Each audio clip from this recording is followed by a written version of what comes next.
This is 99% Invisible. I'm Roman Mars. Memphis, Tennessee is home to many historic landmarks like Graceland and Beale Street. But one of their biggest tourist magnets is a Bass Pro Shop. Usually, Bass Pro is the place to buy hunting and fishing gear. That's producer Chris Berube. But the one in Memphis, it's less of a store and more of a camo-colored amusement park.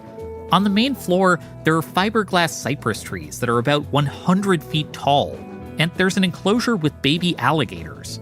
They have a fake swamp that is filled with real fish, and a crossbow range, and an arcade where kids can take target practice with plastic guns, which gave this pacifist Canadian a few moments of pause. Across the way, I see a man showing his infant child how to load a gun. It's a little unnerving.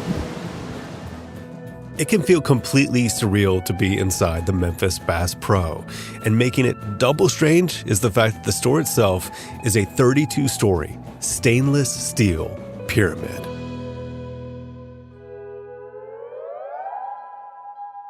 The giant pyramid is hard to miss. The building itself is about 2/3 the height of the pyramids of Giza, and the base is about the size of 3 Walmarts. It is the first thing you see driving into Memphis on Interstate 40. On one side, you have, glass office towers, typical downtown stuff. And then the other side, wham, giant pyramid, covered in reflective stainless steel panels and a Bass Pro logo that's over 75 feet tall. I went to check out the pyramid earlier this year, and for journalism purposes, I actually stayed inside a hotel connected to the pyramid. It's rustically called the Big Cypress Lodge.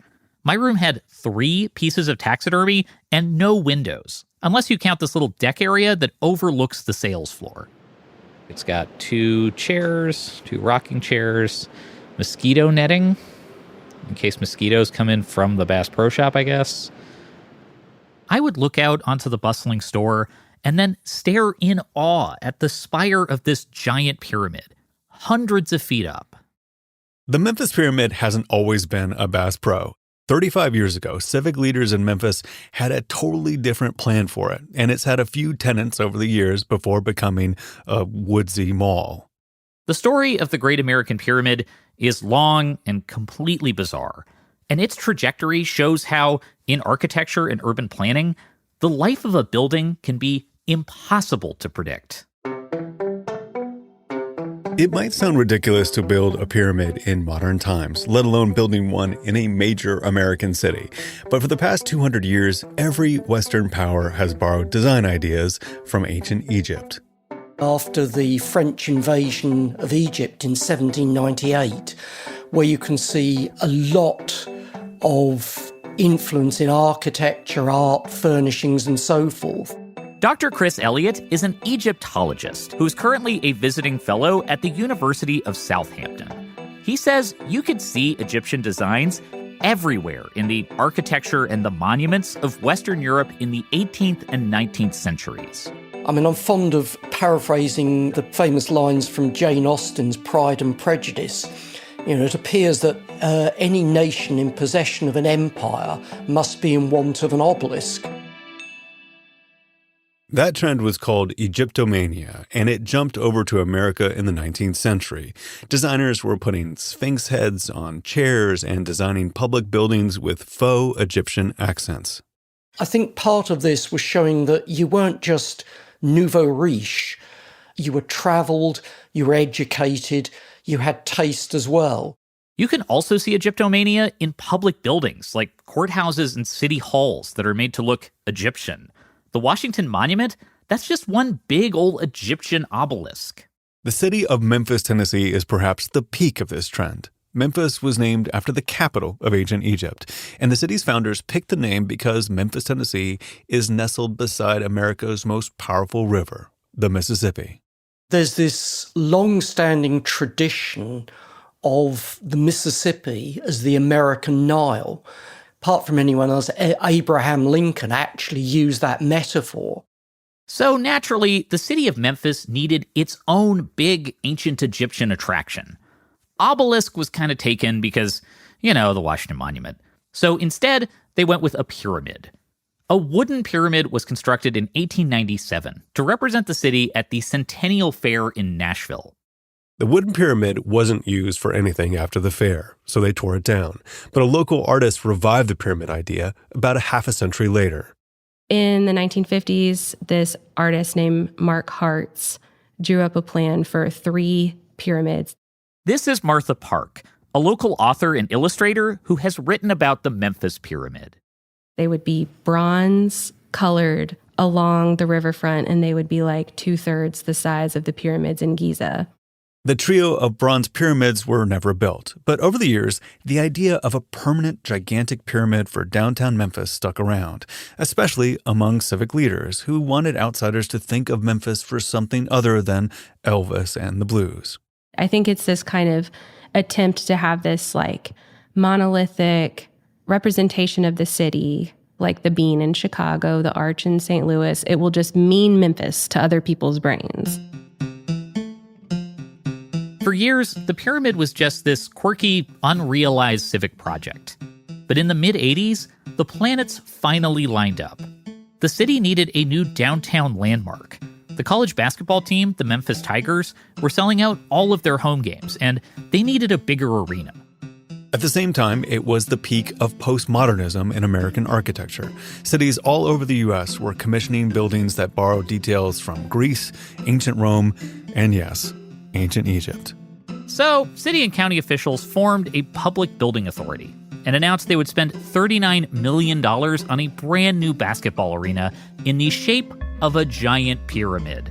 The Memphis Building Authority chose to construct the pyramid with stainless steel instead of bronze, and it picked a location in the city's historic Pinch District. Pinch was a name from the Irish settlers that came in from the Irish potato famine in the 1860s. The Pinch Gut District because their stomachs had the pinched-in look like a skinny man. That's Jimmy Ogle. He used to be the official historian for Shelby County, which includes Memphis. He says the Pinch District had gone through waves of immigration before it was basically cut in half by a highway in the 1960s. It was after urban renewal, but all that was going on in the 60s with the urban renewal of all cities, and we called it urban removal in a lot of ways. City leaders felt the pyramid could help rejuvenate the economy and bring more people into downtown Memphis. Plus, there was this big tract of land in the Pinch right alongside the Mississippi River, the fabled Nile of America. In 1988, the city and county voted to build the pyramid in the Pinch District with public money. The arena would give the neighborhood a shot in the arm. It would give the Tigers another 10,000 seats, and it would give the city the pyramid-shaped monolith it had always dreamed of. A unique aspect of the pyramid shape is that it would have a lot of unused space around the arena. And all this space attracted a couple of enterprising businessmen. A local entrepreneur named John Tigert helped convince the city to build the pyramid, partly because he wanted to help run it. Tigert was famous for owning the patent on the drinky duck toy that bobs up and down in a glass of water, among other more serious business ventures. But in the 1980s, he saw the pyramid as a great opportunity. Tigert was interested in building some attractions inside the building. To help with this, Tigert recruited another businessman named Sidney Schlenker. Schlenker had helped open the Astrodome in Houston, and he was the owner of the Denver Nuggets basketball team. He was a crazy bastard. He couldn't finish his first idea before starting the second. Russ Simons was the general manager of the Memphis Pyramid in the early 90s, and he says Sidney Schlenker was a very enthusiastic salesman. He was a genius. He had to be, probably just below Barnum in terms of his ability to sell. I'd put him a half step below P.T. Barnum, yeah. Tigert and Schlenker struck a deal with the city. Basically, the city and county would construct the pyramid with public funds, and the businessmen would install $20 million worth of attractions throughout the building. Schlenker had a ton of ideas for the pyramid, many of which are summed up in this handy promotional video. A new pyramid is being built, not to glorify death, but as a monument that will celebrate life and man's indomitable spirit to create, to achieve a greatness that will reach to the stars and span centuries. A greatness that will say, Feel the power of the Great American Pyramid. I can't play this whole video because it's like 14 minutes long, but here's a quick summary. A narrator claims the pyramid would include attractions for the whole family, like a music hall of fame, a hard rock cafe, the world's largest transistor radio, and, sure, why not, a laser show. And just as the pyramids of old pull our thoughts to Egyptian culture, so too will this new pyramid be a calling card for the best of American civilization. The pyramid would also feature a state-of-the-art funicular called the Inclinator. The Inclinator was supposed to be an elevator running on a 45-degree incline along the side of the building. With the Inclinator, tourists could travel to an observation deck and marvel at the Mississippi River below. The hype was very strong. The video even compared the pyramid to some of the greatest wonders of the world, like the Sydney Opera House and the Arc de Triomphe, and even the pyramids of Giza. Then, it suggests the pyramid will probably be better than all of those other things. The way that they have it come up from the bottom of the screen and then overtake the picture of the pyramids of Giza from behind it is like, forget all you know about pyramids, baby. I cannot overstate how much stuff was being promised here. The Memphis Pyramid would be a totally unique building, an arena, and a museum, and a theme park, and a big elevator, and like a dozen other things. The vision for the pyramid, I'll just say, was extraordinary. If that vision had been able to be brought to life, it would have been unlike anything else in the world. The city began construction on the pyramid in 1989. Well, the two businessmen drew up plans for what to put inside. Tigert and Schlenker told the public they were going to spend millions of dollars on the pyramid and the surrounding neighborhood. But it slowly became clear that their plans weren't the most realistic, at least not at the scale they had promised. Schlenker commissioned the Inclinator, but he didn't have enough money to mount it on the side of the building, and it was abandoned. Pretty soon, their struggles became obvious to the people of Memphis. If you talk to people in Memphis about Sidney Schlenker, it's very like, Schlenker. You know, it's like this kind of Newman kind of pronunciation. In the end, Schlenker and Tigert had a public falling out. Their pyramid company filed for bankruptcy, and the city took them off the project altogether. The pyramid's construction was finished in 1991. The actual building was completed without Tigert and Schlenker because the construction, that was largely paid for by public money. When the pyramid opened, it was the largest pyramid in America, and by some estimates, the 6th largest pyramid on Earth. But the project was over budget, costing the public $65 million instead of $39 million. And it didn't have any theme parks or laser shows or even the famed Inclinator. In the end, it was just an arena. The pyramid opened to great fanfare in November 1991, but it was clear there were some unusual kinks to work out. Take, for example, what happened on opening night, when country music legends Naomi and Winona Judd played a concert to launch the new venue. Russ Simons was the general manager at the time, and he says one aspect of the building that wasn't ready on opening night was the plumbing system. The pyramid sits below grade, sits right on the level of the river. The plumbing designer we were supposed to have 2 3,000 gallon per minute lift stations to lift sewage. Look, there's a very technical explanation for all this, but basically, the toilets overflowed and immediately flooded the building. Russ remembers how, despite all this, the Judds heroically got on stage and they still did their show. So myself and our head of guest experience, Rick Fredette, we used a fireman carry to lift Naomi and Winona Judd to the stage. They had carried their shoes. They got on the stairs, they got their shoes on, sort of told me good luck, and they got up there and brought the house lights down and played their show from beginning to end. We lost a lot of shoes that night. Russ and his team managed to get things cleaned up and they fixed the plumbing, but there was another challenge to using the pyramid as a concert venue. Most arenas are optimized for sound. By contrast, a pyramid shape is less than ideal for concerts. Here's Martha Park. The point at the top of the pyramid, it's like all the sound goes straight up, doesn't disperse, and then just goes boom and bounces back down to you. Like acoustically, there's nowhere for the sound to go except just back and forth. And December was Van Halen. That's when they figured out they didn't have enough acoustics in the building, and it was just a nightmare, like having a concert in a racquetball court. It's just a terrible sound. After the construction hype and the toilet flood and the big echo, within a few weeks, the pyramid started to find its footing. Russ Simons says his team added more sound baffling, and Memphians came out in droves, of course to see concerts, but also the arena's major draw, college basketball. Here is an exterior look at this stainless steel and glass beauty that now is dominating the skyline, and certainly the drive along the river here. It holds just over 20,000, and every seat is filled tonight. In 1992, the college basketball team, the Memphis Tigers, were led by a young phenom named Penny Hardaway. They made the NCAA tournament, and their success drew rabid fans to the new stadium, which they nicknamed the Tomb of Doom. The Pyramid became a place to be in Memphis. The Tigers had great crowds, and the arena drew in big names for concerts like Bruce Springsteen and the Grateful Dead, and later, a prize fight between Mike Tyson and Lennox Lewis. After a few years, the management team even started booking events in the unused space, but on a smaller scale than what was imagined by Schlenker and Tigrit. They booked an exhibition of artifacts from the Titanic, and yes, a display of treasures from ancient Egypt.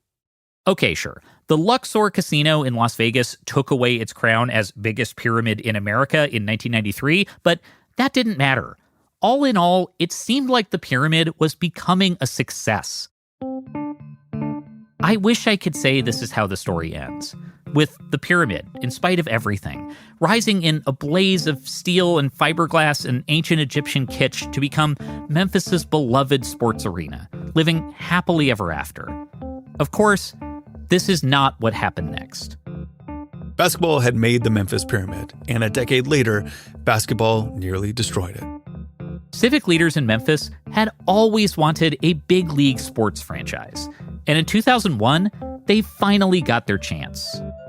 Well, the team's been in the league 6 years, and in that time, the Vancouver Grizzlies won 98 games. They lost another 352. So an announcement today that it's applied to move to an American city comes as no surprise. The Vancouver Grizzlies were the worst team in the NBA, and the city of Vancouver never showed up to the games. In 2001, on short notice, the owner of the Grizzlies decided to move them out of Canada and into the U.S. And with that, the Memphis Grizzlies were born. Though in the great tradition of the Utah Jazz, the name did not make a lot of geographic sense. This franchise came from Vancouver. That's why we're named the Grizzlies. Where's a grizzly bear around here, you know?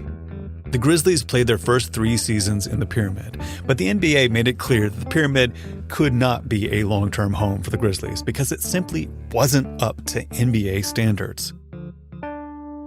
Basketball arenas were sort of undergoing this evolution. Here's Zach McMillan. He covered basketball for the Memphis Commercial Appeal. Zach says in the early 2000s, the business of sports in North America went through a rapid change. You were moving from a time when the point of a basketball arena was to get as many people as you could into the seats, balance supply and demand as best you could. Maybe within 5 or 6 years, if you built a new arena, you really put an emphasis on the luxury suites. You wanted people paying premium prices to rent out those suites. And that's really how you could create the business model to make it work. Basketball in North America was becoming a big money sport, and that came with a lot of expectations. Arenas needed luxury boxes. They also needed fancy modern training facilities and a massive digital scoreboard and spacious locker rooms and lots of things the Memphis Pyramid lacked. So, the Grizzlies' ownership made a fateful choice. They decided the Pyramid wasn't worth the hassle. A new arena was built using public money, and the FedEx Forum opened in 2004. It became the new home for the Grizzlies, and to add insult to injury, it was clearly visible from the Pyramid. The new arena was much more conventional than the Pyramid. For starters, it was actually arena-shaped. The fact that it's fun and it's a building that works well and the acoustics aren't maddening and stuff like that. Soon, the Memphis Tigers also moved to the Forum. And major concerts started getting booked there too. There was still an occasional show at the Tomb of Doom, but in 2007, Bob Seger played the last concert ever held there. The Memphis Pyramid went from being a center of civic life to having 0 tenants and 0 prospects. While a pyramid is famously a very stable shape, there are good reasons they don't show up all that much in modern architecture.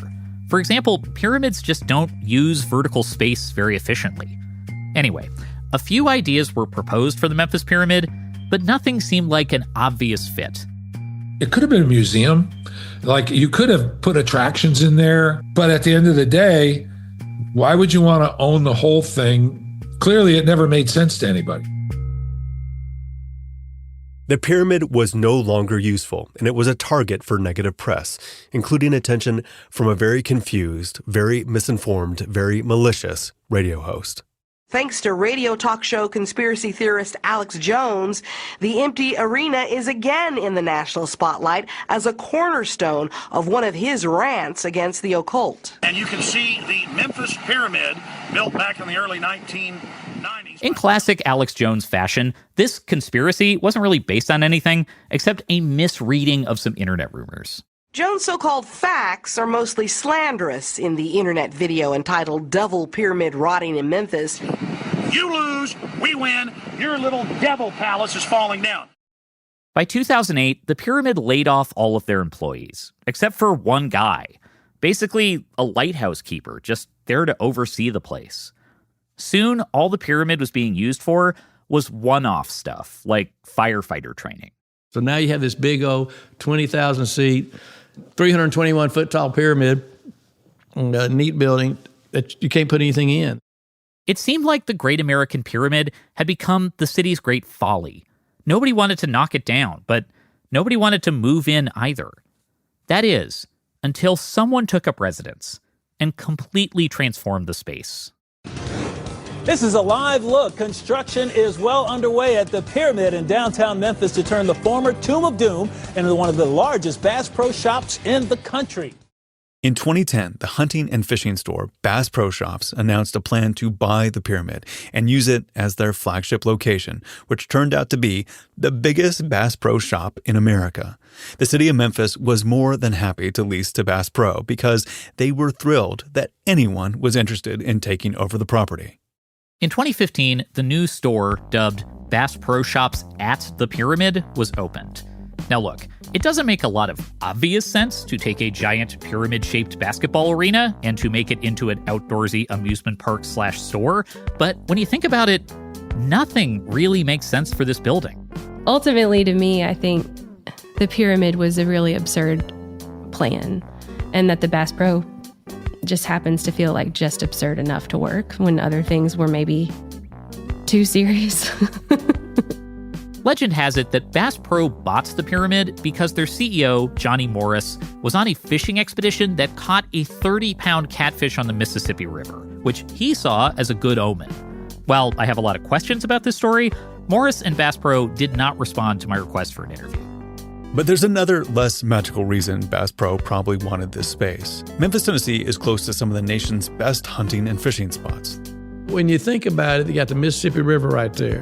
And 70% of the migratory waterfowl fly from Canada down through this waterway here, the Mississippi Waterway. So over here in Stuttgart, Arkansas, 60 miles to our east, is the duck calling championships each year, the duck calling capital of the world. When I visited the pyramid earlier this year, I was pretty into it. I loved taking rides on the pyramid's ludicrously tall elevator, though I have to tell you, it's a regular vertical elevator. They never ended up building the inclinator. On the elevator, visitors are regaled by a recording from a local TV fishing legend who tells the story of Johnny Morris's party catching that fortuitous catfish. Hello, everybody. I'm Bill Dance. Did you know that you're taking a ride on the nation's tallest freestanding elevator? This elevator and everything you see when you look down would never have happened had it not been for one big old Mississippi River blue cat. One day, my dear friend... The elevator takes visitors up to the spire of the pyramid, which overlooks the Mississippi River from the vantage of a glass-bottomed observation deck. It's all pretty spectacular. And at first, I was having a lot of fun. But on my second day, my mood started to turn. Hunched over my desk, under the watchful gaze of 2 taxidermy deer heads, a melancholy crept in. I realized I hadn't seen daylight for 16 hours. And to leave the building, I'd have to cross a sea of parking lots and walk under a highway to get anywhere. I started to feel a little wistful.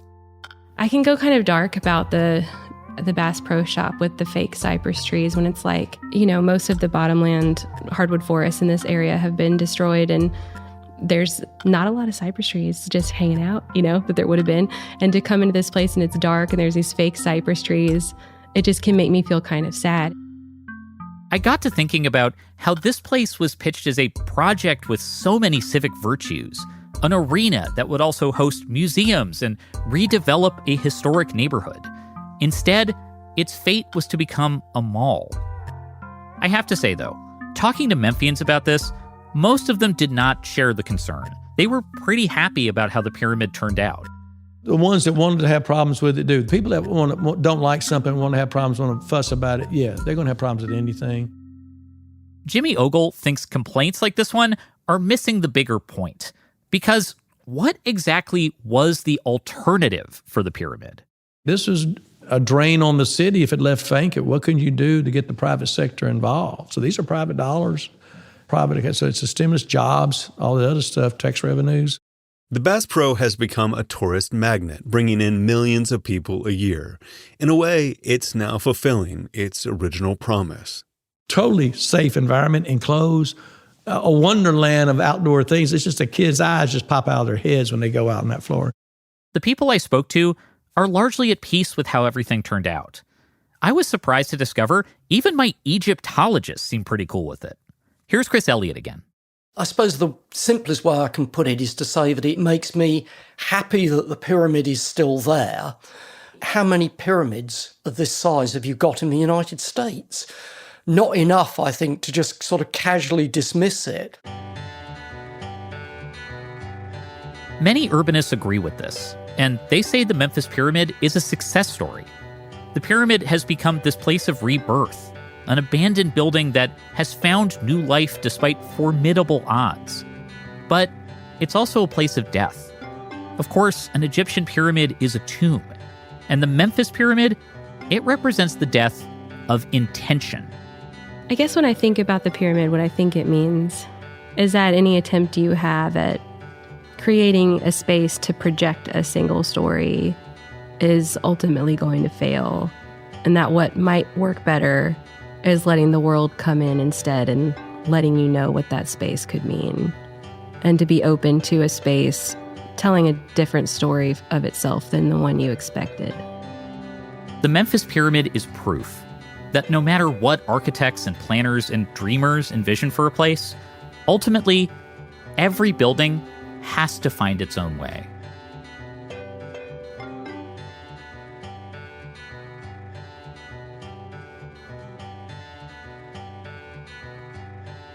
In 1991, Russ Simons made a shocking discovery at the top of the Memphis Pyramid.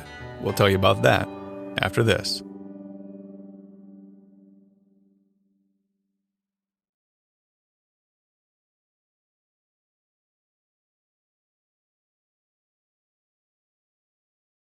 And we are back with Chris Berube. Hey, Chris. Hey, Roman. So, Roman, I have to tell you about a footnote in the saga of the Memphis Pyramid. So, Okay. You remember we talked about a guy named John Tigret in the story? Yeah, of course. He was one of the businessmen who wanted to run all the attractions beneath the bleachers of the pyramid. That's right. So I bring him up because actually I want to talk about John Tigret's son for a second. Okay, so John had a son named Isaac Tigret, who was famous, among other things, for co-creating the Hard Rock Cafe back in the 1970s. Of the ubiquitous T-shirt fame, Hard Rock Cafe. That's exactly the one, yes. So he's a really interesting character. Like Isaac Tigret, created the Hard Rock Cafe, famously traveled across America on his own rail car for a while. There's just so much going on in this guy's biography. It's really interesting. That's remarkable. Okay. So when the pyramid was being built, John Tigret, one of his promises was he was going to bring in his son Isaac to put a Hard Rock Cafe in the pyramid, right? And that never ended up happening. But the son, Isaac Tigret, he did put something else in the pyramid. Oh. So Isaac had access while it was being built, and when nobody was looking, he snuck in and he went up to the top of the pyramid and he hid a good luck charm in the rafters, and he never told anybody. Oh, a good luck charm. Okay, tell me about it. So, Roman, this whole thing is going to blow your mind. Like everything else with the pyramid, it's the wildest of possibilities. So I heard this story from Russ Simons, who you may remember was the former general manager of the pyramid in the 90s. Isaac Tigert got a group of people together. Somehow co-opted a security guard, and they took ladders and welding equipment and everything they needed to take up those 422 steps up to the observation deck. And they welded a box that was the same color as the steel, and they welded it, and it was like directly in the center of how the pyramid comes together. So Russ is running the pyramid, he's doing management stuff, and, he looks around and he notices this box, and he's thinking like, okay, that shouldn't be there. Like, what is this? I got my workers and sawzalls and our equipment, all that, and ladders. We traipsed up those steps, and we went and we knocked the welds off, and we brought the box down. So Russ and his team, they take down this box. They have no idea Isaac Tigert has put it there. And they're thinking like, is this dangerous? Like, what is this mystery box? So the first thing they do is they actually call the city and the county, who are like, we'll send some representatives over. So everybody gathers around. They're looking at this box, and they all decide, okay, look, let's just open it up and let's just see what's inside. We brought the crew in, and we knocked the cover off the box.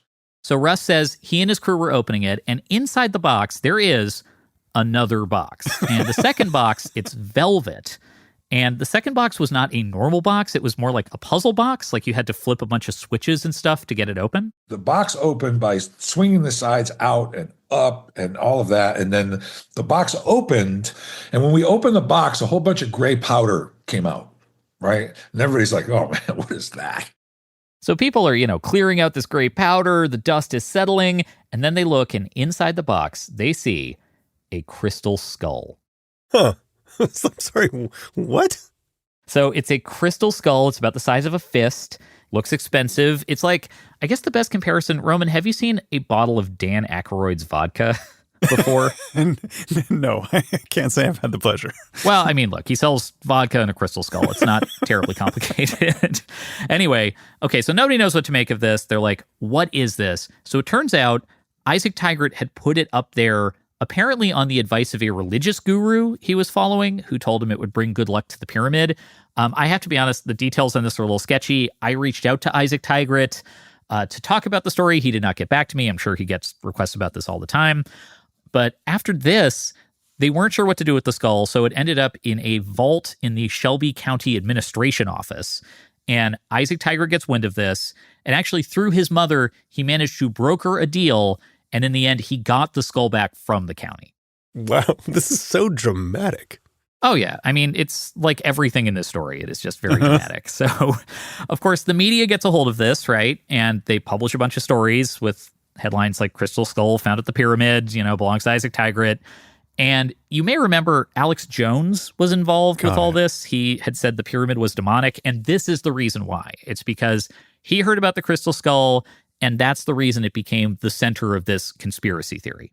Jones' so-called facts are mostly slanderous in the internet video entitled Devil Pyramid Rotting in Memphis, but at least one of his statements is true. A crystal skull was discovered. Like everything with the Memphis pyramid, it's a completely unexpected twist and turn in the story. I got to say, this is definitely one of the more unpredictable ones I've ever covered for the show. I love it. Well, thank you so much, Chris. And thank you for venturing out to Memphis. So I grew up in Memphis, so this is very exciting for me to hear more about Memphis. So thank you. It's my pleasure. I hope I did your hometown justice with the story, Roman. You certainly did.